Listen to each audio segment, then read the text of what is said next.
ఎప్పుడు హల్లెలూయా హల్లెలూయా చెప్తారు వీరు అనుకుంటున్నారేమో. ఎందుకు చెప్పాలో తెలుసా? నీవు ప్రతినిత్యము కూడా నీవు దేవుణ్ణి ఏం చేయాలి? గణపరచాలి. ఏంటి? ఒక ఆదివారం కాదు, ఒక ఆదివారం మాత్రమే హల్లెలూయా స్తోత్రం అంటే ఇది అయ్యే పని కాదు. నిత్యము నీ నోటను ఏముండాలట? దేవుని మాట, దేవుని స్తుతించాలి. అప్పుడే నీవు దేవుణ్ణి వెంబడించగలవు, అప్పుడే నీవు దేవుణ్ణి పూజించగలవు, అప్పుడే నీవు దేవుణ్ణి ఆరాధించగలవు. చదువుదామా? ద్వితీయోపదేశ కాండము 7వ అధ్యాయము ఆఖరి వచనం. దాని వలన నీవు శాపగ్రస్తుడువు కాకుండునట్లు నీవు హేయమైన దాన్ని ఏంటండి?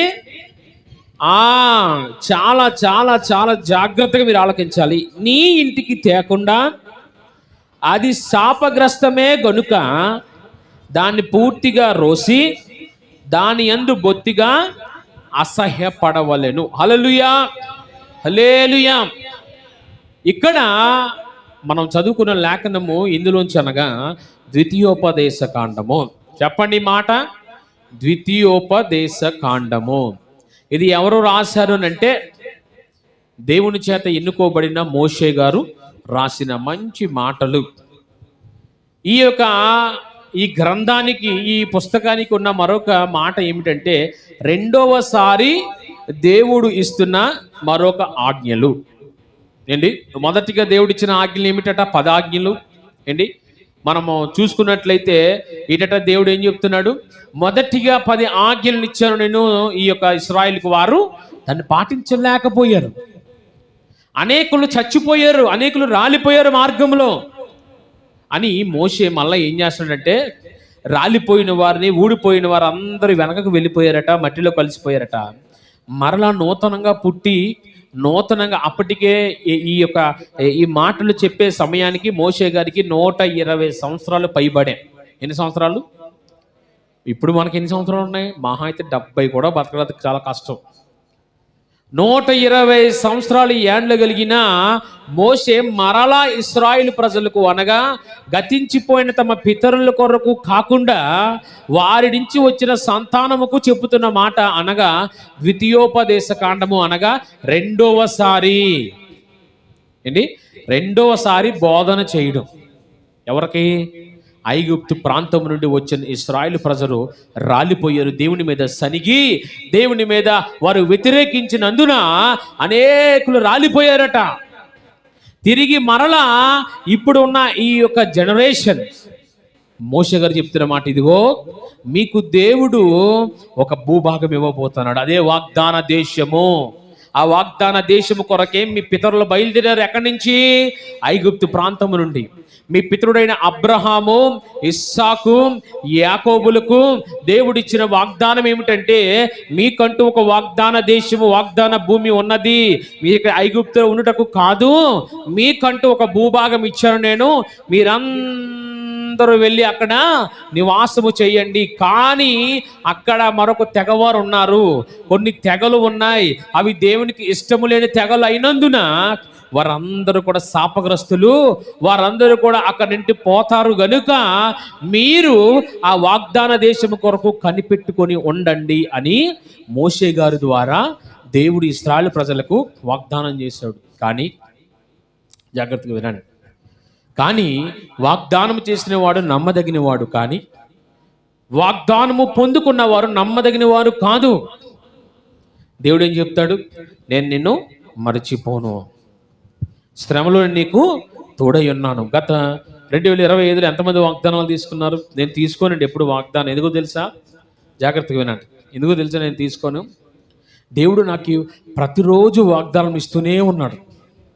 ప్రతిరోజు కూడా ఒక్క వాగ్దానం పట్టుకొని సంవత్సరం అంతా పాడమని ఏం కాదు దేవుడు చెప్పింది. మీ పిచ్చి, మీ భ్రమ అంతే. ఆ వాగ్దానం ముక్కల్లో ఏముండదు. నీ చేతిలో చూసారా? మీ చేతిలో చూసారా? అది నిజమైన వాగ్దానం. మరి అందులో కదండి పాస్టర్ గారు వాక్యాలు అంటే ఫుల్గా తాగేసి ఒకడు వచ్చాడట 31వ తారీఖు నైట్. తాగేసి వచ్చి డబ్బులు వేసి కాలం తీసుకుండట. ఆ వాగ్దానం ఏమొచ్చింది? నీ రాకపోకలు ఎందు యెహోవా నిన్ను కాపాడును. ఈడు ఏం చేస్తున్నాడు? ఫుల్లు తాగేసి రోడ్లు కొలుస్తున్నాడు. ఆడికి దేవుడు తోడు ఉంటాడా ఏంటి? బాగా తాగినోడు వచ్చి వాగ్దానం తీసుకుంటే ఆ వాగ్దానం నెరవేరుతుందా? అది నెరవేరదు. అందుకనే ఆ వాగ్దానాలు ఏమి నమ్మొద్దు. నీ చేతుల్లో ఉన్నదే నీ యొక్క పరిశుద్ధ గ్రంథమే, అందులో మాటలే కానీ నిజమే, కానీ అది నీ జీవితంలో నెరవేరుతుందంటే నేను చెప్తాను అది నెరవేరదు. మరి ఏది నెరవేరుతుంది? నీ చేతిలో ఉన్న ఇక బైబిల్ గ్రంథం పట్టుకో, ప్రతిరోజు ప్రార్థించి, ప్రతిరోజు చదువు. ఎంత చదువుతావో చదువు, దేవుడు ప్రతిరోజు అందులోంచి ఒక మాట నీకు ఇస్తాడు. హల్లెలూయా, హల్లెలూయా. ఇదిగో యుగ సమాప్తి వరకు నేను నీకు తోడై ఉన్నానంటాడు ఆయన. మరి మిగతా ఇన్ని రోజులు మనం వదిలేసి వెళ్ళిపోతాడంటారా? అంటే యుగ సమాప్తి వరకు తోడే ఉంటాడు కాబట్టి నేను ఎలా తిరిగినా పర్లేదంటావా? కాదు కాదు. వాగ్దానము స్వతంత్రించుకోవాలంటే నీ జీవితంలో కొన్ని విడిచిపెట్టాలి, కొన్ని వదిలేసుకోవాలి, కొన్నిటికి దూరంగా నీవు ఉండాలి. ఇశ్రాయేలు ప్రజలకు కూడా దేవుడు చాలా మంచి మాట దేవుడు నాకు ఇచ్చిన మాట కనుక అందరూ శ్రద్ధగా వినండి. హల్లెలూయా, హల్లెలూయా. మీరు ఒక వాగ్దాన దేశం మీకు ఇచ్చాను నేను, కానీ మీ పితరులు దాన్ని స్వతంత్రించుకోలేక మధ్యలో రాలిపోయారు, ఊడిపోయారు, తగలడిపోయారు. కానీ మీరైతే మీరు కుమారులుగా ఉన్నారు కదా, అప్పటికి వారికి 20 సంవత్సరాలు పైబడి ఉండొచ్చు, 30 సంవత్సరాలు పైబడి ఉండొచ్చు. అక్కడున్న నూతన ఇశ్రాయేలులకు వారికి ఆయన చెప్తున్న మాటే ద్వితీయోపదేశ కాండము, అనగా రెండవసారి వారికి ఆజ్ఞలు దేవుడిస్తున్నాడు. ఏమని అంటే, ఇదిగో మీకంటూ ఒక భూమి ఉన్నది. అది ఏ భూమి అట? వాగ్దాన దేశము. అది ఎవరు చెప్తున్నారు? మోషే గారు చెప్తున్నారు వాళ్ళతో. ఇదిగో మీ పితరులు ఇలాగే బయలుదేరారయ్యా ఐగుప్తు నుంచి, కానీ మార్గ మధ్యలో ఏమయ్యారు? వారు రాలిపోయారు సనిగినందున. దేవుడు ఎన్నో మేలులు చేశాడు వారికి, ఎన్నో ఆశ్చర్య కార్యాలు చేశాడు వారికి, కానీ వారి సనిగినందున రాలిపోయారు. చూడండి, ఒక విషయం గమనించండి. దేవుడు మనకి ఎన్నో గొప్ప కార్యాలు జరిగిస్తున్నాడు, ఎన్నో మేలులు జరిగిస్తున్నాడు. శ్రమ వచ్చినప్పటికీ కూడా దేవుడు మనల్ని ఏం చేస్తున్నాడు? చేయి పట్టి నడిపిస్తున్నాడు కదా. అయినప్పటికీ నువ్వు దేవుని మీద సనుగుతున్నావు, దేవుని మీద నువ్వు రాజ్యంగా మాట్లాడితే దేవుడు ఏం చేస్తాడంటారు? ఏంటి? ఆనాటి కాలంలో అయితే వెంటనే ఉగ్రత వచ్చింది, కానీ ఇప్పుడు వెంటనే ఉగ్రత రాదు. ఒక విషయం చెప్తాను, చాలా చాలా అవసరమైన మాట ప్రతి క్రైస్తవుడికి. కళ్ళు పెద్దవి చేసుకుని, చెవులు పెద్దవి చేసుకుని వినండి. యేసుక్రీస్తు ప్రభువారు మనల్ని ఎప్పుడు కూడా చంపడు, మనల్ని ఎప్పుడు కూడా బాధ పెట్టడు. అమ్మా జాగ్రత్తగా వినండి. దేవుడు అనేవాడు ఎవరిని బాధ పెట్టడు. దేవుడు అనేవాడు ఎవరిని బాధ పెట్టడు. మరి ఎందుకు ఈ శ్రమలు, ఎందుకు ఈ యొక్క కష్టాలు, ఎందుకు ఈ యొక్క బాధలు అంటే జాగ్రత్తగా వినండి. ఆయన ఎప్పుడూ మనల్ని బాధ పెట్టడు, కానీ ఒకవేళ నీవు కానీ ఆయనకి నచ్చనిది చేసినా, ఒకవేళ నీవు కానీ ఆయన మాట వినకపోయినా ఆయన నీతో మాట్లాడడం మానేస్తాడు. అమ్మా అర్థమవుతుందా మీకు? అర్థమవుతుందా మీకు? ఆయన ఏం చేస్తాడు?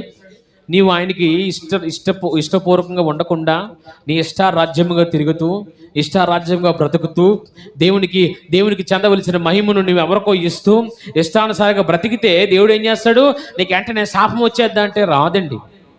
మీరు ఏమీ అవ్వరు, నిజంగా చెప్తున్నాను, మీకేం అవ్వదు. కానీ ఒక విషయం చెప్తాను, దేవుడు మిమ్మల్ని విడిచిపెడతాడు. ఎందుకు చెప్తున్నారు హల్లెలూయా? దేవుడు విడిచిపెడతారంటే హల్లెలూయా చెప్తారండి బాబు. దేవుడు విడిచిపెడతారంటే అయ్యో అని గుండెలు బాదుకోవాలి. దేవుడు విడిచిపెడితే ఎవడు పట్టుకుంటాడో? అయ్యో చెప్పండి. ఇప్పుడు మీ తల్లిదండ్రులు చెయ్యి పట్టుకొని మనం ఆ చిన్న కుర్రోడు ఆ మార్కెట్లోకి వెళ్ళాడు. సడన్గా తన తండ్రి తన కుమారుడు చెయ్యి విడిచిపెట్టేశాడు. ఇప్పుడు ఆ కుమారుడు ఎక్కడికి వెళ్తాడు? ఏంటి? ఎవడైనా దొంగ ఉన్నాడు అనుకోండి, ఏంటి, ఎవడైనా పిల్లలు ఎత్తుకెళ్ళిపోయిన ఉన్నాడానికి ఏం చేస్తాడు? వెంటనే అంట పట్టుకొని తీసుకెళ్ళిపోయి ఆ కళ్ళు కిడ్నీలు పీకేస్తాడు. అంతేనా? తల్లిదండ్రుల దగ్గర ఉన్నప్పుడు కుమారుడికి ఏం దొరుకుతుంది? ఏంటి చెప్పండి, ఏం దొరుకుతుందట? క్షేమము దొరుకుతుంది.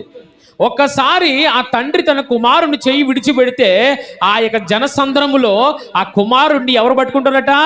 వీడికి ఎవరు లేరే, అమ్మ అయ్యా లేడే అని చెప్పి దుష్టుడు పట్టుకుంటాడు. అలాగే అయిపోద్ది మన బ్రతుకు కూడా. దేవుడు మనల్ని ఎప్పుడు ఏమీ చేయడండి, ఎవరు కూడా కళ్ళు మూయొద్దు. దేవుడు ఎప్పుడు నేను బాధ పెట్టాడండి. నేను ఎందుకు బాధపడతాడు? ఆయన రక్తం ఇచ్చి కొనుక్కున్నాడు. నేను బాధ పెట్టినందుక నిన్ను ఆయన బాధ పెట్టడం, నిన్ను ఏమీ అనడు. ఆయన నిజంగా మంచి దేవుడు. ఆయన నువ్వు తప్పు చేసావని నాశనం తీసుకెళ్ళి తోసాడు ఆయన. కానీ ఒకటి మాత్రం చేస్తాడు, నీతో మాట్లాడడం మానేస్తాడు, నిన్ను విడిచిపెడతాడు. అదే పని ఇశ్రాయేలు ప్రజలకు జరిగింది. జాగ్రత్తగా వినండి అమ్మా, జాగ్రత్తగా వినండి. వీరు శనిగారు దేవుని పైన విరోధముగా మాట్లాడారు, విరోధంగా వారు సైన్యాన్ని లేపారు. అప్పుడు దేవుడు ఏం చేశాడు? వారిని విడిచిపెడితే ఏమైందో తెలుసా? భూమి నెర విడిచి వారిని మింగేసింది. శత్రులు వారిని సర్వనాశనం చేసేశారు. కత్తి వాటికి కొన్ని లక్షల మంది కూలిపోయారు. అయినా దేవుడు చూస్తూనే ఉన్నాడు. దేవుడు ఏమీ చేయలేదండి. వారికి వారిగానే దేవుడు విడిచిపెడితే ఎవరు పట్టుకుంటారు అన్నాను నేను. ఏంటి, ఎవరు పట్టుకుంటారో? దుష్టుడు, అపవాది, అబద్ధాలకి జనకుడైన అపవాది పట్టుకుంటే ఏమవుద్ది? అందుకే చెప్తాను నేను, దేవుని చెయ్యి విడిచిపెట్టద్దు. నువ్వు దేవునికి ఇష్ట ప్రకారంగా జీవించు. కష్టమైన, నష్టమైన, వ్యాధైన, బాధైన ఏదైనప్పటికీ కూడా ప్రభు అనే నీతోనే ఉంటాను, నా చెయ్యి విడిచిపెట్టొద్దయ్యా అండి. దావీదు అంటాడు, ప్రభువా నేను గోతిలోనికి దిగిపోయి వాడినై ఉన్నాను, నీ హస్తము చాపి నన్ను పైకి లేపో.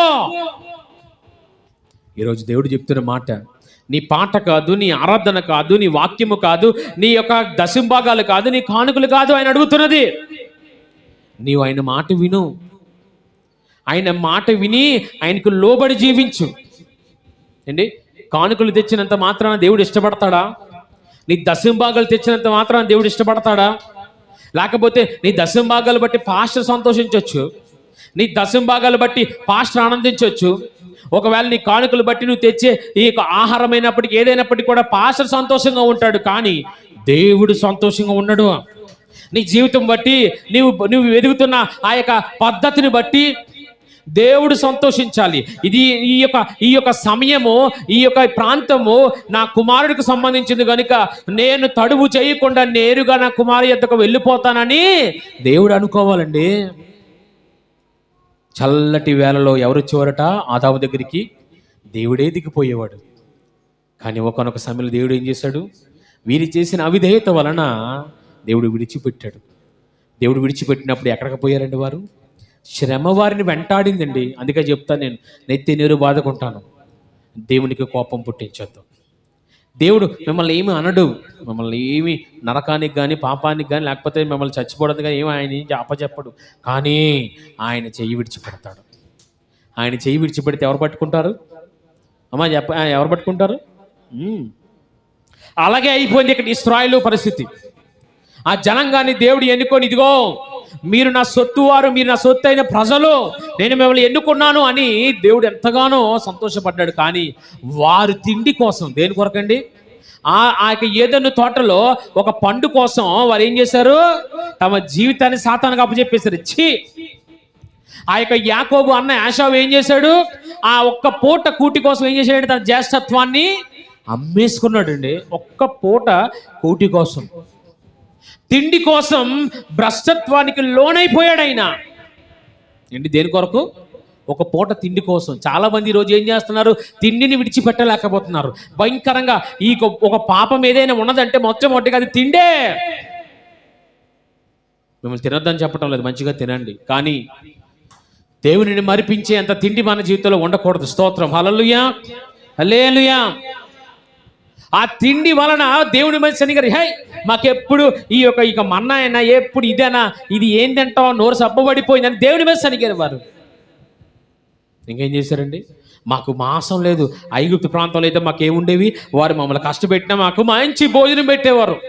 దేవుడు ఏమంటున్నాడు? రే భోజనం కాదురా, నా రాజ్యము పానీయము భోజనము కాదు, ఇగో నా రాజ్యము కొరకు మీరు సిద్ధపడండి రా అంటే మాకు భోజనం కావాలి. ఏం కావాలండి? భోజనం కావాలి, తిండి కావాలి, లోకాశలు కావాలి, లోకము కావాలి, లోకములో శరీరాశలు కావాలని ప్రయాసపడుతున్న క్రైస్తవులకు దేవుడు ఇస్తున్న సమాధానం ఏమిటో తెలుసా? నేను మిమ్మల్ని విడిచిపెడుతున్నాను. ఎవరు విడిచిపెడుతున్నారు అమ్మా? ఎవరు విడిచిపెడుతున్నారు?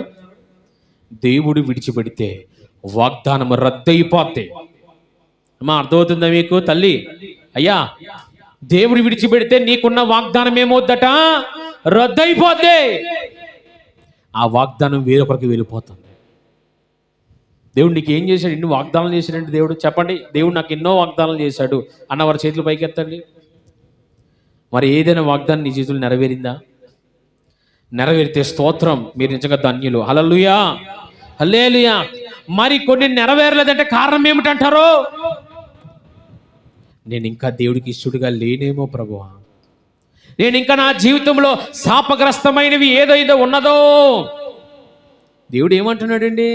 నీ ఆస్తులు అడుగుతున్నారా, అంతస్తులు అడుగుతున్నాడా, లేకపోతే తల అడుగుతున్నాడా, లేకపోతే నీకు డబ్బులు అడుగుతున్నాడా, లేకపోతే పశువులు అడుగుతున్నాడా? నీ ఆస్తి అంతస్తులు అడగలేదా ఆయన? ఏమంటున్నాడు ఆయన? శాపగ్రస్తమైనది ఏది నీలో ఉండకుండా జాగ్రత్తగా చూచుకో. మనం చదువుకున్న భాగం.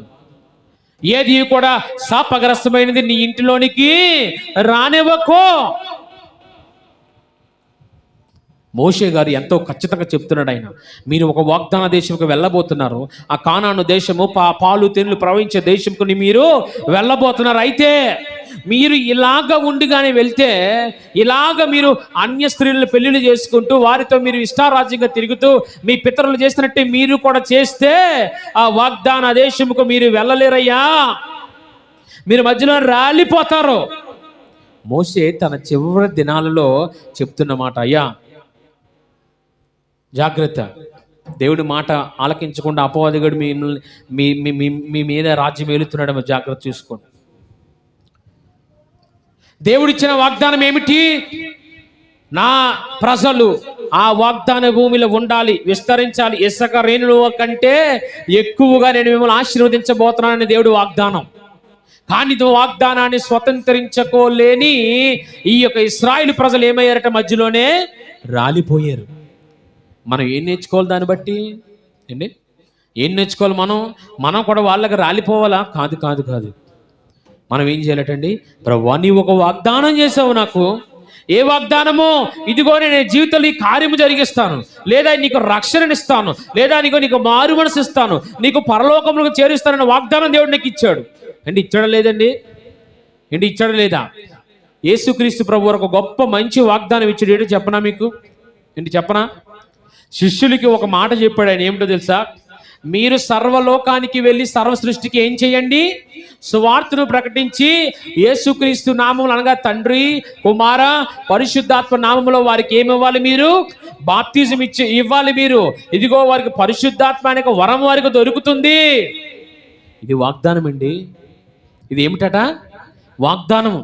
దేవుడు నీకు నాకు ఇచ్చిన వాగ్దానము, శిష్యుల ద్వారా దేవుడు మనకి ఇచ్చిన వాగ్దానము. ఏమిటా వాగ్దానం అంటే, ఇదిగో నీవు యేసుక్రీస్తు నామములో, అనగా తండ్రి, కుమార, పరిశుద్ధాత్మ నామములో పొందుకున్న బాప్తిజం బట్టి మారు మనసు నీకు దొరుకుతుంది, రక్షణ నీకు దొరుకుతుంది. పాప క్షమాపణ నిమిత్తము నువ్వు బాప్తిజం పొందుకున్నట్లయితే ఇదిగో నీకు పరలోకం అనే గొప్ప వాగ్దాన భూమి నేను నీకు ఇస్తున్నాను. హల్లెలూయా, హల్లెలూయా, హల్లెలూయా. జాగ్రత్తగా వినండి.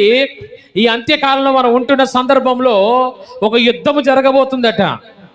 ఏమిటా యుద్ధం అంటే, ఇదిగో అబద్ధ క్రీస్తు భూపైకి వచ్చి రాజ్యం ఏలుతున్న సందర్భంలో అందరినీ మోసపుస్తూ వారికి ఒక సంఖ్య ఇచ్చి, ఇది వేసుకోకపోతే మీకు ఆహారము లేదు, ఇది వేసుకోకపోతే మీకు జీవితం లేదని బెదిరించి వారిని లోపరుచుకొని వాడి రాజ్యముతో ఇష్టానుసారంగా ఉంటున్న సందర్భంలో ఆ 7 ఏండ్ల పరిపాలన తరువాత ఒక యుద్ధం జరగబోతుందట.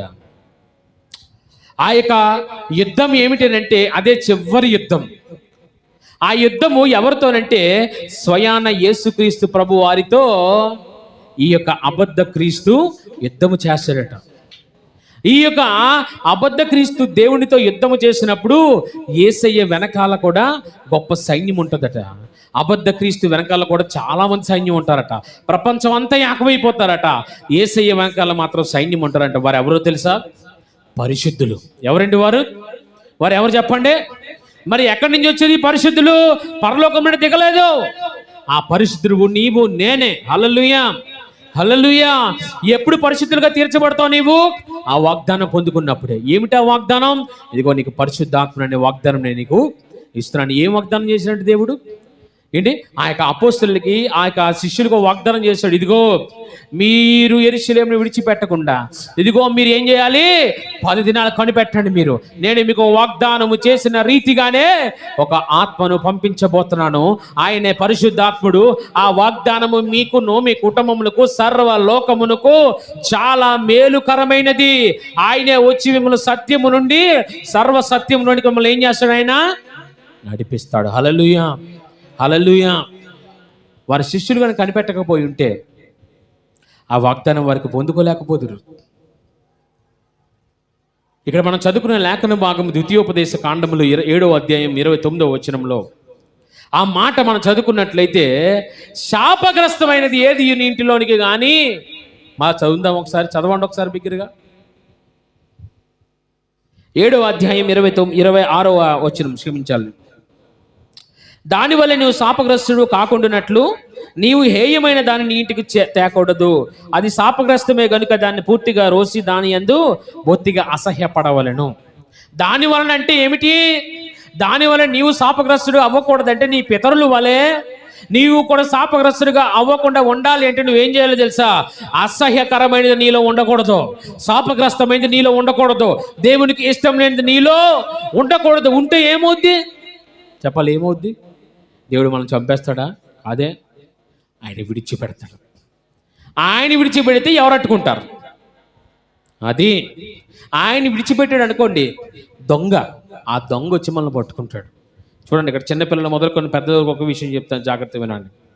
నీవు నీ తల్లిదండ్రులకు ఆ సమక్షంలో ఉన్నంతసేపు కూడా నీకు ఏ ఒక ఇబ్బంది రాదు, ఏ భయము నీకు తగలదు, ఏ భయము నీకు రాదు. ఒక్కసారి తల్లిదండ్రులకు క్షమాపణ ఆ సమక్షం నుండి బయటికి వెళితే భయంకరమైన విరోధులు నీకు ఎదురవుతారు. నిన్ను ఎత్తుకుపోవడానికి నీకు వల వేసి పన్నుకుంటారు.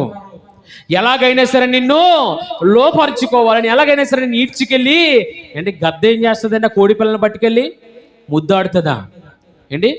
ఆ తల్లి రెక్కల నీడలో ఉన్నంతకాలం, కోడి రెక్కల నీడలో ఉన్నంతకాలం గద్ద ఏమీ చెయ్యలేదు. ఒక్కసారి ఆ లోకము చూద్దామని బయటకు వచ్చిన ఆ కోడి పిల్లని ఏం చేస్తుంది? తీసుకెళ్ళి ఒక్క పొడిచి గుండెని చీల్చి ఆ గుండెని తినేసి వదిలేస్తుంది. సాతానుడు అంతే. నువ్వు దేవుని సమక్షంలో ఉన్నంత కాలము, వాగ్దానము స్వతంత్రించుకున్నంత కాలము వరకు కూడా నువ్వేం చేయాలి? ఆయన రెక్కల నీడలో ఉండాలి. అంతేగాని నాకు రెక్కలు వచ్చినాయి కదా ఇష్టానుసారంగా పరిగెడతానంటే సాతానుగడి ఎదురు చూస్తున్నాడు. ఆ చెట్టు మీద, ఆ గోడ మీద, ఆ ఇంటి మీద, ఆ వీధిలో, ఆ యొక్క వీధి చివరిలో సాతానుడు ఎదురు చూస్తున్నాడు. ఒకవేళ నీవు ప్రార్థన లేకుండా, దేవుని పైన విశ్వాసము లేకుండా, ప్రేమ లేకుండా, నీలో దేవుని కార్యము లేకుండా నీవు కానీ తిరిగిన ఎడలా ఏమవుతావు? సాతానుకు చిక్కుతావు. అందుకని అంటున్నాడు, నీవు దాని వల్లే శాపగ్రస్తుడు అవ్వకుండానట్లు నీ ఇంటిలోనికి దాన్ని నువ్వు తేకూడదు. హేయమైనది నీవు నీ ఇంటిలోనికి తేకూడదు. హేయమైనది అంటే ఏమిటండి? దేవునికి ఇష్టము లేని అన్యాచారములు, దేవునికి ఇష్టం లేని లోకము. నీవు వాగ్దాన భూమి స్వతంత్రించుకోవాలంటే నీలో ఇవి ఉండకూడదంట. నీకు రోష కలిగి దాన్ని అసహ్యము తెచ్చుకోవాలి. ఛీ, ఈ పాత రోత జీవితం నాకొద్దు, నా దేవుడికి నచ్చింది నేను చెయ్యాలి, నా జీవితం ద్వారా 10 మంది దేవుణ్ణి స్తుతించాలి తప్ప నా ద్వారా అనేకులు దేవుడిని అవమానపరచకూడదు అని అంటున్నాడు. మీ వలనే కదా అన్యజనుల మధ్యన నామము అవమానించబడుతుంది, దూషించబడుతుంది. యేసయ్య ఏం చెప్తున్నాడండి? ఆయన మీకు ఒక వాగ్దానం ఇచ్చానయ్యా, పరలోకములు యుగయుగములు మీరు నాతో ఉండాలని నేను ఆశపడుతున్నాను. కాబట్టి మీరు నేను ఇచ్చిన వాగ్దానం స్వతంత్రించుకోవడానికి మీరు ఏం చేయాలట? శాపగ్రస్తమైనది ఏది నీలో ఉండకూడదు. ఏంటి శాపగ్రస్తమైనది అంటే ఏమిటి? ఒక మాటలో చెప్పాలంటే పాపము నీలో ఉండకూడదు. ఏముండకూడదండి? ఇశ్రాయేలు ప్రజలు ఎందుకు రాలిపోయారో తెలుసండి? దేవుడి మీద సనిగి పాపానికి కాలు దువ్వారు. వారు దేవుడిని తిట్టి దేవునికే వ్యతిరేకంగా సైన్యాన్ని సిద్ధపరచుకున్నారు. చెయ్యకూడని హేయ వస్తువులు వారు చేశారు. ఒక దూడను తయారు చేసి ఏం చేశారండి? అమ్మా అర్థమవుతుందా? అక్కడ మోషే ఏమో ఆ సీనాయి పర్వతం మీద ఆ ప్రాంతంలో ఏం చేస్తున్నాడు? ఆయన 40 దినాలు దేవుడితో గడిపి ఆ యొక్క ఆజ్ఞలు పట్టుకొని వస్తున్న సందర్భంలో వీరు ఏం చేస్తున్నారు? కిందన మమ్మల్ని ఇగో ఐగుప్తు నుంచి రప్పించిన మోషే ఏమాయనో గనుక ఇదిగో మా కొరకు ఒక దూడను నువ్వు చెయ్యి, దాని ముందు మేము సాగిలి పడతాం, దాని ముందు మేము నాట్యం ఆడుతామని ఆ అహరోనుతో చెప్పిన మాట మనకందరికీ తెలిసిందే. ఆ బంగారుతో పోయిగలే ఏం జరిగిందట? ఒక విగ్రహము బయటికి లేచింది. ఆ హేయ వస్తువుని పూజించటం వలన ఇంచుమించు 5,000 మంది పైగా చచ్చిపోయారటండి ఆ రోజు. భూమి నెరవిర్చి వారిని ఏం చేసింది? మింగేసింది. కారణం ఏమంటారు? దేవుడు ఏమి చేయలేదు వారిని. దేవుడు ఏమీ చేయలేదు. దేవుడు ఒక్క నిమిషం విడిచిపెట్టాడు అంతే. ఏమైందండి? దేవుడు ఒక్క నిమిషం. నేను మరొకసారి మీకు జ్ఞాపకం చేయాలని ఆశపడుతున్నాను. ఏమిటంటే, నువ్వు మందిరానికి వచ్చి కూడా నిద్రపోతున్నావు అంటే నువ్వు దేవుణ్ణి ప్రేమించడం లేదు. నిజం. మీకు కోపం వస్తే రానియండి, మీరు దేవుణ్ణి ప్రేమించటం లేదు. మీరు మందిరానికి రావాలని ఇష్టపడటం లేదు. కారణం కేవలం దేని కొరకు వస్తున్నారంటే ఏదో సభ్యత్వం కొరకు, లేకపోతే రాకపోతే ఏదో అంటారు, నా భర్త ఏదో అంటాడు, నా భార్య ఏదో అంటారు, లేకపోతే సంఘస్థులు ఏదో అంటారని ఒకవేళ నువ్వు మందిరానికి వస్తున్నావేమో. అలాగైతే మాత్రం మందిరానికి మీరు రావద్దు. ఇక్కడికి వచ్చి కునికి బదులు ఇంటికి పోయి మంచిగా ఫ్యాన్ వేసుకొని మంచిగా మీరు ఆ యొక్క మంచం మీద పడుకోండి. దేవుడి మాట వినలేని నీవు ఇంకా పరలోకానికి ఏం చేరుతావు? వాగ్దాన దేశాన్ని, వాగ్దాన భూమిని, వాగ్దానమును నువ్వే స్వతంత్రించుకుంటాం. పరలోకంలో ఏ విధంగా నువ్వు చేరగలవు? నీకంటూ దేవుడు ఇచ్చిన వాగ్దానం ఏమిటి? ఇదిగో నీవు కూడా నేనుండే ప్రదేశంలోకి నీవు రావాలి, నాతో పాటు యుగంలో నీవు ఉండాలి. కాబట్టి నువ్వేం చేయాలి? నేను చెప్పే మాటని నీవు అంగీకరించి నడవాలి. కానీ ఇక్కడేమీ నడలేకపోతున్నారు. చిన్న విషయానికి ఏంటి ఇక్కడికి వచ్చి ఒక్క గంట అరగంట కూడా మీరు శ్రద్ధగా దేవుని మాట ఆలకించలేకపోతున్నారంటే ఎవరైతే నిద్రపోతున్నారో నేను వారి కొరకు చెప్తున్న మాట ఇది. జాగ్రత్తగా వినండి. నేను విడిచిపెట్టేవాడిని కాదు. మీరు ఎలాగున్నా పని నాకు నా కానుకలు వచ్చేస్తే చాలు అన్నోడు కాదండి. మీరు ఎలాగున్నా చాలు, మీరు ఎలాగ అందుకనే ఒక విషయం చెప్పి, మీరు బాధపడినా పర్లేదండి, మీరు బాధపడద్దు. బాధపడితే మీ ఇష్టం. ఈరోజు నీ ఇంటి మీదకి, నీ ఇంటిలో మీదకి సాతానుడు వస్తున్నాడు అని అంటే కారణం నువ్వే. నీ అసమర్థత వలన, ప్రార్థన లేమి వలన, నీలో ఆసక్తి తగ్గిపోవడం వలన, కన్నీరు లేనందున, ఉపవాసము లేనందున, దేవుడి పైన ఆసక్తి లేనందునే ఈరోజు నీ జీవితంలో ఏది కూడా ఎదగకుండా అలాగే ఉండిపోయారు. మీరు కంటి నిండా నిద్రతో ఇక్కడికి వచ్చిన ఎడల దేవుని మాట ఏమి వినగలరు మీరు? చాలామంది ఇలాగే ఇశ్రాయేలు ప్రజల్లో చాలామంది చూద్దాంలే, చేద్దాంలే, దేవుడు ఎప్పుడు ఎలాగ అంటాడు, దేవుడు ఎప్పుడు ఎలాగ చేస్తాడు అని అనుకున్నారట. రాలిపోయారు. నేను ప్రేమతో మీకు హెచ్చరిస్తున్న మాట ఏమిటనంటే, దయచేసి జాగ్రత్తగా వినండి. నీ ఇంటిలో శాపము ఏలిబడి చేస్తుంది. సంతోషం లేదు, సమాధానం లేదు. ఇంటిలో ఎప్పుడు బాధలు, గొడవలు, అల్లర్లేనంటే కారణం దేవుడు కాదు. నేను చాలా ఖచ్చితంగా చెప్పగలను మాట. గొడవలు ఏలుబడి చేస్తున్నాయంటే దేవుడు కాదండి. నీ అసమర్థత వలన, నీ ప్రార్థన లేమి వలన, నీకు దేవుడి పైన ఆసక్తి లేనందునే, ఉపవాసము, ప్రార్థన, వాక్య ధ్యానము నీలో లేనందునే, ఆత్మకు రక్షణ లేనందునే, మారు మనసుకు నీవు సమయం ఇవ్వలేనందునే, ఈరోజు నిన్ను సాతానుడు ఏలుతున్నందునే నీ జీవితంలో సంతోషము లేదు. ప్రియ సంగమా, నిజంగా నీవు కార్యం జరగాలంటే వాగ్దానం కొరకు కనిపెట్టు. నీవు మోకరించు, ప్రార్థన చేయి. ప్రభువా, ఇదిగో సమస్యలు నన్ను వెంటాడుతున్నాయి, నేను తట్టుకోలేకపోతున్నాను. ఇందులో నుంచి నేను బయటికి రావాలంటే ఒకే ఒక ఆయుధం, ప్రార్థన అనే ఆయుధం. నువ్వు ప్రార్థన చేయగలంటే చూడండి, మీరు వచ్చే ఆదివారం, మీరు ఉదయాన్నే వేక్కుని ఆదివారం ఉదయాన్నే లేచి ఒక గంట అరగంట ప్రార్థన చేయండి. మీరు మందిరంకి వచ్చి నిద్రపోరు. నిద్ర ఈలుబడి చేస్తుందంటే సాతానుని నింపుకొని నువ్వు మందిరానికి వస్తున్నావు. ఏంటి? సాతాను నింపుకొని నువ్వు మందిరానికి వస్తే జాగ్రత్తగా వినండి, దేవుని మాట నిన్ను అగ్నితో కాల్చేస్తుంది. జాగ్రత్త. ఇది ఒకే మందిరం ఏంటండి, బోలు మందిరాలు ఉన్నాయండి అనుకోవచ్చు. మీ ఇష్టమమ్మా. అందరి దగ్గర దేవుడు ఉన్నాడు అని అంటే ఆయన అంటాడు, అమ్మా సత్యము అన్ని చోట్లలో నిలవదు. సత్యానికి అందరూ చోటు ఇవ్వరు. సత్యము అనేది కొన్ని చోట్లనే ఉంటుంది. ఆ చోట్లను నువ్వు ఎత్తుక్కోవాలి.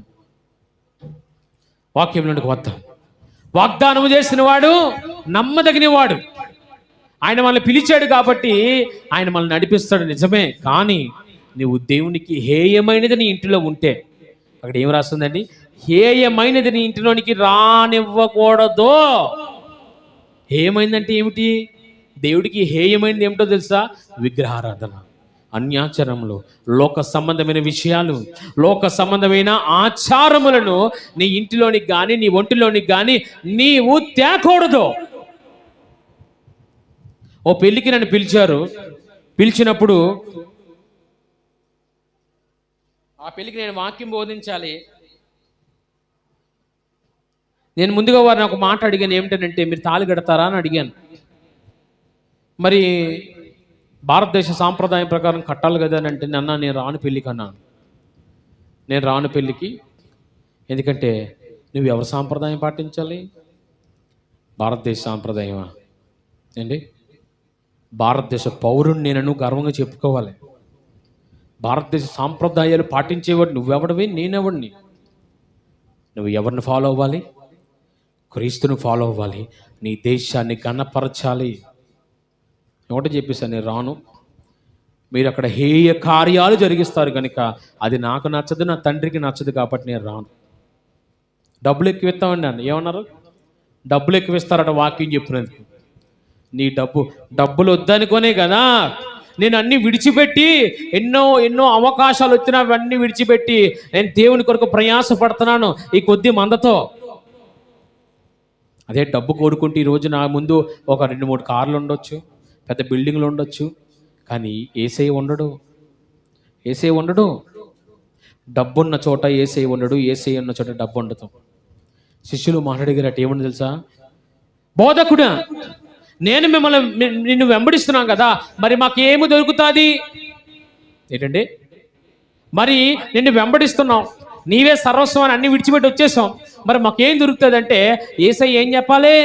ఇదిగో పేతురు, మరి నీవు నన్ను వెంబడిస్తున్నావు కాబట్టి నేను ఆస్తికర్తలుగా చేస్తాను, భూదిగంతాలు నీకు ఇగో నీది అంతా నీదే అని ఇచ్చేస్తాను అనలేదు. మీకు భూమి మీద ఒక్క గవ్వ రూపాయి దొరకదు. మీకు మిమ్మల్ని అందరూ అసహించుకోవడమే. మిమ్మల్ని ఎవ్వడూ ప్రేమించడం. అలాగే ప్రేమించలేదండి శిష్యుల్ని. మిమ్మల్ని ఎవ్వడు కూడా ఇష్టపడి ద్వేషిస్తారు. మిమ్మల్ని నా నిమిత్తం మీరు హింస పొందుతారు. ఎందుకండి? ఆయన్ని వెంబడించినందుకు హింస పొందుతారట. అప్పుడు కానీ ఆయన అన్నారు, ఏమో తెలుసా? భూలోకంలో మీకు శ్రమ ఉంటుంది, కానీ పరలోకంలో మీకు నాతో పాటు 12 సింహాసనములు నేను వేయించి రెడీగా ఉన్నాను. హల్లెలూయా, హల్లెలూయా. ఈ తుచ్చమైన ఈ యొక్క మానవ బ్రతుకు, ఇదిగో లయమైపోయిన ఈ యొక్క భూమి, ఎందుకు పనికిరాని ఈ భూమిలో నువ్వు సంపాదించుకున్నది ఒక రోజు విడిచిపెట్టి పోవాల్సిందే. కానీ వాగ్దాన దేశంలో నీకు ఒక స్థానం నేను ఇచ్చాను అని చెప్పి పేతురుతో దేవుడు చెప్తున్న మాట. ఈరోజు నువ్వు దేన్ని కోరుకుంటున్నావు? వాగ్దానం కొరకు నీవు దేవుని విడిచిపెడుతున్నావా? వాగ్దానం చేసిన వాడు నమ్మదగిన వాడు కాబట్టి నీవు ఆయన్ని వెంబడించకుండా లోకాన్ని వెంబడిస్తున్నావా? లోకంలో రాజకీయ నాయకులు చూడండి, పెద్ద పెద్దవాళ్ళు చూడండి, ఏమంటారు? మీరు మాకు ఓటేస్తే నేను మీకు ఈ వాగ్దానం చేస్తాను, ఇది మీకు ఇస్తానంటారు. కానీ దేవుడు అంటాడు, నేను మీకు వాగ్దానం చేస్తున్నాను, కానీ మీకు షరతులు వర్తిస్తాయి. నువ్వు ఎలాగ ఉంటేనే నీకు ఆ వాగ్దానం వస్తుంది. కానీ ఇక్కడ భూమి మీద ఉన్న ప్రజలు ఏమంటారు? నీ షరతుల కోసం చెప్పరు. ఈ వాగ్దానం చెప్పి మీ ఓట్లు వేయించుకునే వారు విన్నాయి, ఇంకా మనల్ని చూడడమే మానేస్తాం. కానీ యేసయ్య అంటాడు, నేను మీకు వాగ్దానం చేస్తున్నాను, కానీ మీకు షరతులు వర్తిస్తాయి. నువ్వు ఎలా జీవిస్తేనే వాగ్దానికి దొరుకుతుంది. నువ్వు ఎలా బ్రతికితేనే నీకు పరలోకం దొరుకుతుంది. శాపగ్రస్తమైంది నీలో ఉండకుండా ఉంటేనే నీకు పరలోకం దొరుకుతుంది. లేకపోతే నీవు కూడా నీ పితరులు ఏ విధంగా అయితే ఆ భూమిలో కలిసిపోయారో, నీవు కూడా ఒక అన్యుడి వల్ల భూమిలో కలిసిపోయి నీవు కూడా నరకానికి పోతావయ్యా అని దేవుడు సెలవిస్తున్నాడు. ఈ సంగమం నేను ముగిస్తున్నాను. దేవుడు వాగ్దానం చేశాడు. మీ పితరులు అయిన అబ్రహాము, ఇస్సాకు, యాకోబులకు వాగ్దానం చేసిన రీతిగానే ఆ యొక్క పాలు తేళ్లు ప్రవహించి దేశంకు నేను మీకు ఇవ్వబోతున్నాను కనుక మీరేం చేయాలి? మీ ఇంటిలో కానీ నీలో కానీ హేయమైనది, శాపగ్రస్తమైనది నీవు తీసుకొనకూడదు. దేవుడికి హేయమైనవి బోళ్ళు ఉన్నాయి, అవి మనకు తెలుసు, కానీ మనం పాటించాం. శాపగ్రస్తమైందంటే ఏమిటండి? దేవుడు కొన్ని విషయాలు చెప్తాడు, ఇది మనం చేయకూడదు, దీన్ని పాటించకూడదు, దీన్ని వెంబడించకూడదు, ఇది మన జీవితంలో ఉండకూడదు, ఇది శపించబడినది ఇది అని అన్నా సరే మనం ఇష్టారాజ్యంగా వెళ్తున్నామేమో. జాగ్రత్త, వాగ్దాన భూమిలోకి నీకు ప్రవేశం లేదు. ఎంతమంది వెళ్ళారు వాగ్దాన భూమిలోకి? చెప్పండి అమ్మా, ఏంటి ఎంతమంది వెళ్ళారు చెప్పండి. వాగ్దాన భూమికి, వాగ్దాన దేశమునకు 20 లక్షల పైబడి బయలుదేరితే వెళ్ళిన వారు ఎంతమంది? 20 లక్షలు ఇద్దరు మాత్రమే వెళ్ళారట. అంతే, అనగా వారి కుటుంబంతో సహా వెళ్ళారు వాళ్ళు. మరి మిగతా వారు ఎంతో ఏమయ్యారు? ఈ మధ్యలో వచ్చిన వారు మధ్యలో కూడా రాలిపోయారట. అక్కడికి వెళ్ళి ఆ భూభాగం ఇప్పటికీ కూడా స్వతంత్రించుకోలేదు. తెలుసా మీకు అది? ఏంటి, దేవుడిచ్చిన వాగ్దాన దేశమును ఎప్పటికి కూడా వారు స్వతంత్రించుకోలేదు పూర్తిగా. ఎప్పుడు వాగ్దానం చేశాడు? దగ్గర ఇంచుమించు ఆ 5,000 సంవత్సరాలు, 6,000 సంవత్సరాల దగ్గర అయిపోతుంది. 5,000 సంవత్సరాల కిందట వాగ్దానం చేసిన భూమి ఇప్పటికీ కూడా ఇశ్రాయేలులో పొందుకోలేదు. కారణం ఏమంటారు? వారి అవిధేయత, వారి యొక్క అనాలోచన, ప్రార్థన లేమి, దేవునితో సహవాసం లేమి, ఆ వారు చేసిన పనులు బట్టి నేటికి కూడా వాగ్దానం స్వతంత్రించుకోలేదు. నిజమండి, ఇశ్రాయేలు దేశంలో ఉన్నారు కానీ వారికి మందిరం కట్టబడలేదు. ఇప్పటికీ మందిరం లేదు, ఆరాధించిన మందిరం లేదు వారికి. దేవుడు చెప్పిన వాగ్దాన భూమి సకానికి కాదు 80% పోయిందంటండి. 80% వాగ్దాన భూమి లేదట. 20% భూములు మాత్రం ఉన్నారట. మిగతా 80% అన్యుల చేతులు ఉండిపోయిందట. ఇప్పుడు అదంతా స్వతంత్రించుకుంటే తప్ప వాగ్దాన భూమి వారికి వచ్చినట్టు కాదు. చూడండి, ఎన్ని వేల సంవత్సరాల కింద చేసిన వాగ్దానం ఇప్పటికీ వారికి చేతికి రాలేదంటే కారణం వారు శాపగ్రస్తమైనది, హేయమైనది వారి జీవితంలో ఉన్నందునే. మరి అలాంటిది వారికే దిక్కు దివానం లేదు దేవుని ప్రజలై ఉండి. మరి మనకేంటండి? అన్యులైన మనల్ని యేసుక్రీస్తు కృప ద్వారా దేవుడు మనల్ని రక్షించి ఆయన కూడా అంటున్నాడు, ఇదిగో పరలోకమైన వాగ్దాన భూమి నేను మీకు ఇస్తున్నాను, మీరు కూడా హేయమైనది శాపగ్రస్తమైనది మీలో ఉండకూడదని దేవుడు చెప్తే అవి ఉంచుకుంటే పరలోకముకు చేరలేం. స్తోత్రం. మోకరించని ప్రార్థన చేద్దాం.